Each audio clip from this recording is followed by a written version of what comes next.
Hey there, respiratory therapist and respiratory therapist to be. Welcome to a new recording. Today we're going to talk about patient history. Being able to take a accurate and focused patient history is an awesome skill to have as an RT. And the more you do it, the better you'll get at it. And what we want to be happening as you ask these questions to the patient and the family and the caregivers is that as they answer each question, in your knowledge base, you'll be pulling up keywords that they say to you or that you observe, and those will help you build your care plan and the treatment plan really quick. That way you can begin therapy as soon as possible. So the first thing we're going to look at is the patient medical records. Back in the day, we had these huge medical records. We'd have to pull, we'd either have to have medical records department bring them up out of storage, or we would have also this huge chart that would be on the floor that would have some of their historical data in there from previous stays in the hospital, possibly, and then have their current data. So now it's a lot of it's on computers, so you guys are really lucky if you've just come into the field. It's a lot more convenient than it used to be. We want to look at some different things when we are looking at patient medical records, and that is their admission data.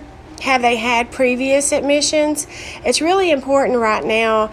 Insurance companies are looking at facilities that have a high incidence of reoccurring admissions, especially if it's for the same diagnosis.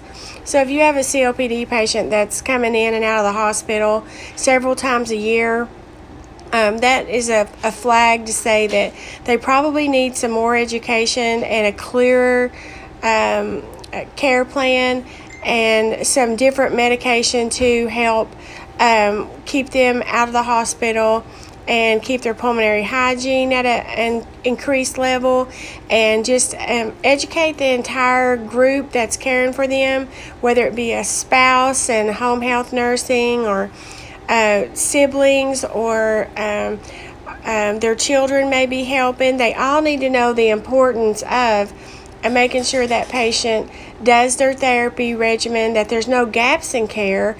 Make sure they have both the short-acting, long-acting bronchodilators, preventive medications, home oxygen if needed, NIPPV if needed. So there's lots of remedies that we can put into the care plan for each individual patient that will reduce the number of admissions they have to the hospital each year. But it does take a proactive therapist and a care team of the doctor, the nurse, the therapist, the discharge planner, everyone involved in order to keep abreast of new things that are available, and to make sure that new signs and symptoms are identified so that the care plan can be expanded. So we want to know what previous admissions have they had, who is their current primary physician, the current contact information. Make sure that you're aware of where they live, and do they live by themselves or do they live with family. What's their culture and religious implications to care? Are they open to truly receiving the care that they need as far as blood transfusions if they become anemic? There are some religions that don't believe in that. So you want to be non-judgmental, but you also want to be aware of what their culture and religious implications are. We want to look at the history and physical. What is the primary diagnosis upon admission? Were they admitted for a COPD exacerbation or CHF, or just to try to make a clinical decision? Maybe there wasn't an exact, it may just be something vague like shortness of breath or chest pain. What is their chief complaint? Is it angina or chest pain? Are they short of breath? Do they have a productive cough? Are they feverish? Your basic assessment information can give you what their chief complaint is. The objective information, the signs, the things that you can see yourself, like fever, blood pressure, work of breathing, ventilatory effort? Is there accessory muscle use? What do you see with that patient when you do their assessment? What is their color, their work of breathing? Are they feverish? Subjective information, symptoms that you receive the information from the patient or the caregivers, things that they must tell you. Symptoms require trust on the part of the healthcare team, and they cannot be directly observed or qualified. Examples include pain. Where is the pain located? How bad is it? This is where we use the pain scale of 1 to 10. Dyspnea, do they feel short of breath? Is their work of breathing increased? Do they have a cough? Is it difficult for them to swallow? Are they having double vision? Have they had to use more medication at home? Maybe if they've had to take their breathing treatments or their nebulizer treatments every 2 hours or every 4 hours around the clock. Have they had to use their inhaler more? Look for any exposure to pulmonary irritants when you're talking with them. Is it change of season? Have they started using some type of coal or kerosene heat that they normally haven't been using during the spring and summer? What is their occupational history? Are they exposed to coal dust, or do they work in a factory where there's chemical or other fiber exposure? In my hometown, there was a Karen spinning company, and they made different textiles and yarn, and a lot of those folks had what we called white lung, which is where those yarn fibers that kind of floated through the air got into their respiratory system and caused some issues. So look for that and find out what they do for a living or what they've done in the past. Maybe they worked in an office of several smokers, and the smokers didn't go outside. They actually sat around the office and smoked back when that was allowed. Then even if they weren't smokers themselves, then they were exposed to that secondhand smoke. So that is some questions I've seen on some tests have definitely included information and descriptions about that would tell you that even if the patient didn't smoke themselves, they were exposed to secondhand smoke. Of course, we know that pneumoconiosis is the medical term for black lung or coal worker's lung.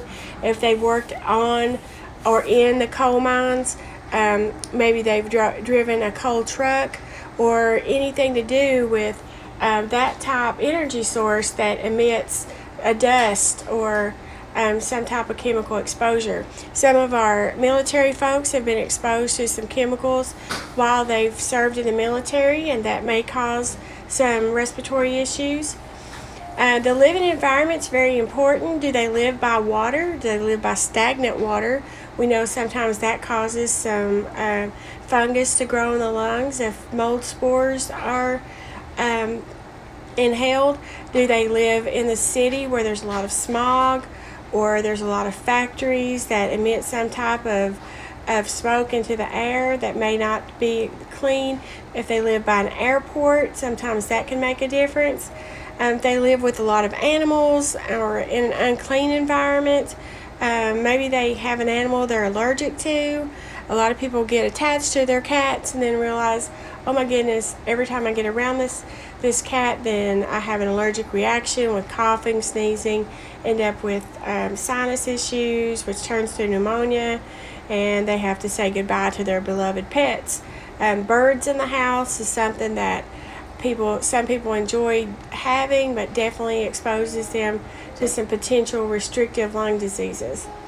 So if we find out that they maybe are aging and they live in a home where they have several stairs, we may have to work with the home health nurse and the family to find a different way to help them either move to a downstairs bedroom or get a lift system that goes up the stairs.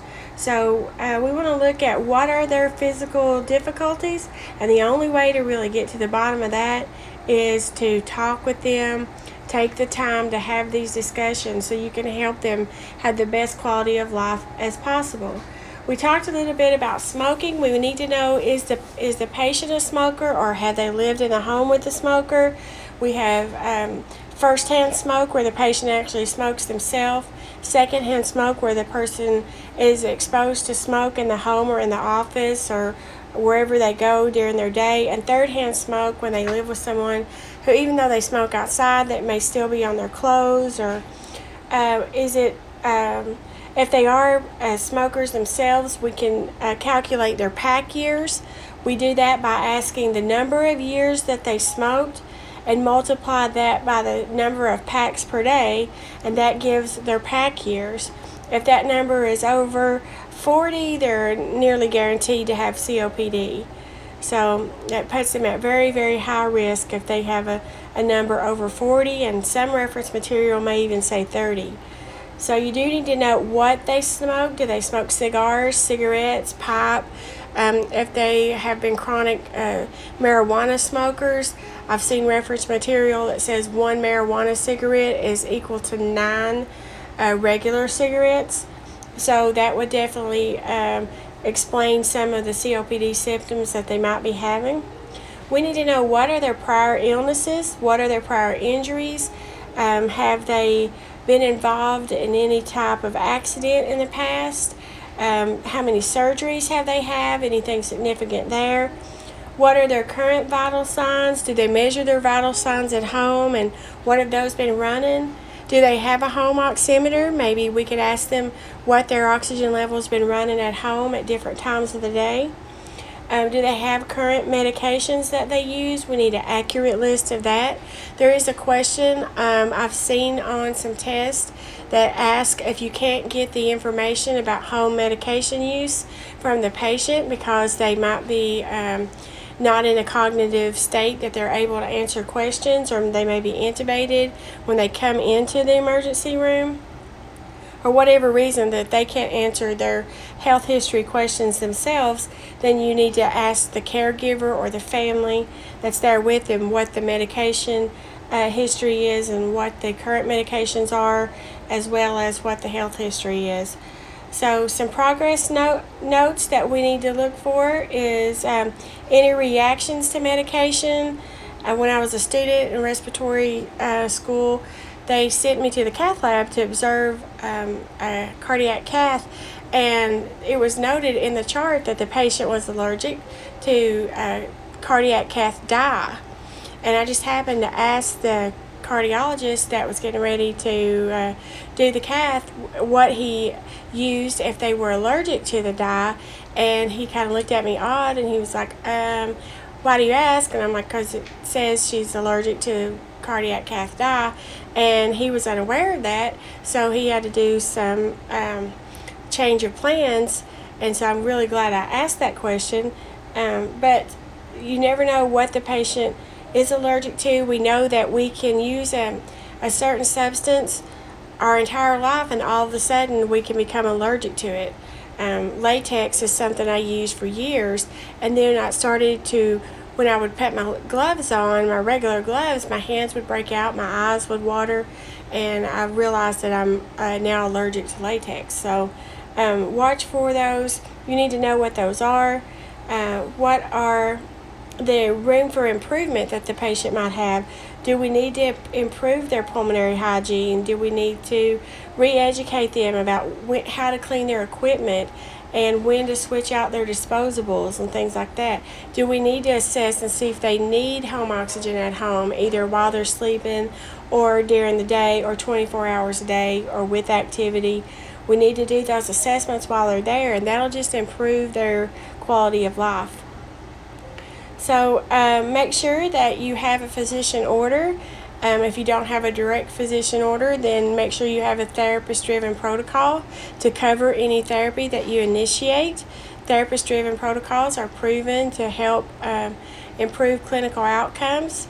They give the therapist the ability to make the decision based on breath sounds and assessment, and speaking with the patient on whether the actual therapy that is currently prescribed is accurate and adequate, or they may give them permission to go ahead and do some changes, add a PEP device if there is a cough, add a mucolytic if there is some type of thick secretion suddenly. So therapist-driven protocols give us some freedom to go ahead and initiate therapy, and the doctor can sign off on it later or observe it later. You can still let them know, of course, but it does give us the ability to make some clinical decisions. So, okay, well, that's a pretty good start on taking a patient history and assessment at the bedside. So if you have any questions, be sure and subscribe by pressing the button below, and you will get updates on future recordings. And join us at our study group, RRT Respiratory Therapy Review, for a pediatric neonatal specialist. And we do work with all levels of knowledge, from students to new grads to seasoned therapists. It's a great review and lots of fun. We play some fun games and do some daily updates. So join us there. Thanks for listening.